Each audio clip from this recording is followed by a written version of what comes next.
दोस्तों, इस वीडियो को आप स्क्रिप्ट ना करें, इस वीडियो को पूरा जरूर देखें, क्योंकि आज मैं जो आपको कहानी सुनाने जा रहा हूं वो इस तरीके की है कि आपका दिल रो पड़ेगा, आपके आंखों में आंसू आ जाएंगे मेरे दोस्तों। दोस्तों, जब मेरी आंखों में आंसू आ गए, मेरे पास जो दोस्त बैठा हुआ था उसकी आंखों में आ गए, आज पड़ोसियों की आंखों में आंसू आ गए। मेरे दोस्तों, इस वीडियो को जरूर देखें और पूरी देखें मेरे दोस्तों। दोस्तों, एक पड़ोस के गांव की बात है और बिल्कुल सच्ची सच्ची घटना है ये। एक दादाजी थे और एक बूढ़ी दादी थी और उनके एक बेटा भी था। मेरे दोस्तों, उन्होंने अपने बेटे की शादी कर दी और जब शादी हो गई तो बहुत हंसी खुशी परिवार था। और वो दादाजी क्या काम करते थे कि जो मंडी में जाकर वहां से थोड़ी सब्जी लाया करते थे और वो कहीं पर उन्होंने ठिया लगा रखा था, वो सब्जी बेचकर अपना गुजारा करते थे। और बेटा भी एक कोई मैकेनिक का काम करता था, यानी घर बार जो था अच्छा चल रहा था और अच्छा ही अपना ही मकान था उनका, सब ठीक ठाक, कोई परेशानी नहीं, कोई बिल्कुल भी। दोस्तों, जब उसके बेटे की शादी हो गई, उनके दादाजी जो थे उनके बेटे की जब शादी हो गई तो वो जब बहू आई, सिर्फ 2 महीने बाद ही उसने अपना चाल चलन जो है अलग कर दिया, यानी अपना रंग ढंग दिखाना शुरू कर दिया। और ऐसा दिखाया कि यूं समझिए कि पूरा परिवार बिखर गया, बिल्कुल नस्तो नाबूद हो गया। आगे की कहानी आप जरूर सुनना।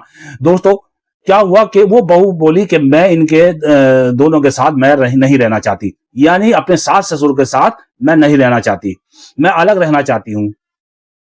बेटा बोला कि चलो ठीक है, अलग रह लेंगे, चलो कहीं किराए पे। कि नहीं, किराए पे नहीं जाऊंगी, इन्हें बाहर निकाल दो, मैं सास को ससुर को यानी अपने माँ बाप को बाहर निकाल दो और मैं यहीं रहूंगी, बस इसमें मैं राजी हूं। बेटा ने क्या करा, बेटा बिल्कुल चुप हो गया कि भाई अब तू जान, तेरा काम जाने, मेरे बस का ये नहीं है। उसने क्या करा, अपनी जो उसकी सास थी उसे बेचारी को उल्टा सीधा बकने शुरू कर दिए और उल्टी सीधी ताने तिशन देने शुरू कर दिए। उसके बाद क्या हुआ कि उसने एक धक्का दिया उसे बेचारी को, तो वो जो बूढ़ी दादी माँ थी वो एक रसोई से जाके दीवार से लगी और उसके चोट भी लग गई। जब चोट लग गई तो वो बेचारी बीमार रहने लगी, खाट पे आ गई। जब कुछ दिन बीत गए, उसके बाद क्या हुआ कि उसने ये देखिए, उसने कहा कि तुम यहां से निकल जाओ और दोनों निकल जाओ, मैं दोनों के साथ नहीं रहना चाहती। और जो उस बहू का भाई था वो भी उनके साथ हो गया। ये देखिए, वो भी उसे ताने तिशन से घर आ जाए उसके और ताने तिशन करने शुरू कर दे कि भाई निकलो यहां से, ये है वो है, मतलब वो उल्टी सीधी बातें करनी शुरू कर दी।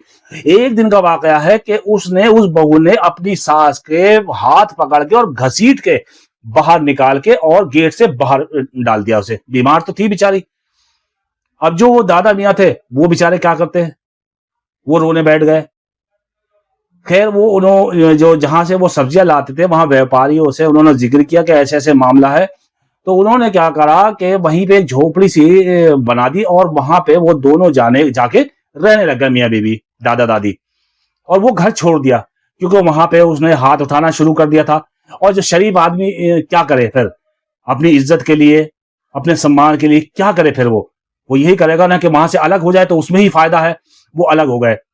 जब वो वहां रहने लगे तो तकरीबन 6 महीने बीते और 6 महीने के बाद, यानी कि इतना सदमा लगा उन दादाजी को, इतना सदमा लगा इस बात का लेके कि वो ये दुनिया छोड़कर चले गए बेचारे। तो ये देखिए कि वो 6 महीनों में एक बार भी बेटा मिलने नहीं आया, ना बहू ना कोई रिश्तेदार मिलने आया।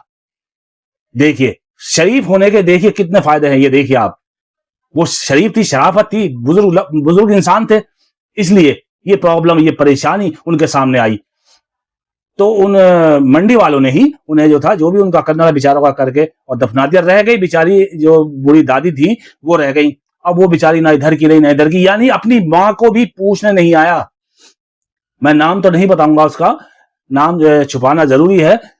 तो यूं समझिए कि अपनी माँ से भी मिलने नहीं आया और जब बाप का इंतकाल हुआ, बाप के जनाजे में भी नहीं आया और ना ही माँ से मिलने आया। बस माँ भी यूं ही रहती रही। तो करीब यूं समझिए कि 1.5 साल तक यूं ही रही माँ। अपना जो व्यापारी लोग थे, दुकानदार लोग थे, वही उसका खर्चा चलाते, जो थोड़ा बहुत देते। और सब्जी मंडी से मिली जाया करती थी, वैसे ही वो कभी कोई खाने को दे देता, कभी कुछ, मतलब इसी तरीके से वो वहीं रही। और वहीं उन 1.5 सालों में उसका भी इंतकाल हो गया। वो भी दुनिया छोड़ के चली गई, मगर वो बेटा नालायक कमबख्त वो मिलने नहीं आया। अब आप मुझे मेरे दोस्तों ये बताइए कि ये इंसानियत है? ऐसी औलाद से तो बे औलाद होना अच्छा है मेरे दोस्तों। कि ऐसी नालायक औलाद किस काम की है जो अपने बूढ़े माँ बाप को घर से निकलता हुआ देख ले, भीख मांगता हुआ देखे, और बीवी इतनी प्यारी हो गई उसके लिए कि माँ बाप कुछ नहीं। मेरे दोस्तों, मेरे भाइयों, आपके भी माँ बाप होंगे। मेरे दोस्तों, कभी भी ऐसा ना करना, कभी ऐसा ना करना अपने माँ बाप के साथ। माँ बाप को प्यार देना, मोहब्बत करना उनसे मेरे दोस्तों, मगर कभी उनके साथ नाइंसाफी मत करना मेरे दोस्तों, क्योंकि जिंदगी भर उन्होंने पाला पोसा, बड़ा किया, पढ़ाया लिखाया, आज उन्हें यह सिला मिला कि उन्हें बाहर निकाल दिया गया और वो दर दर भटके और दोनों इस दुनिया छोड़ के चले गए मेरे दोस्तों। दोस्तों, ये कहाँ की इंसानियत है, कहाँ का इंसाफ है मेरे दोस्तों।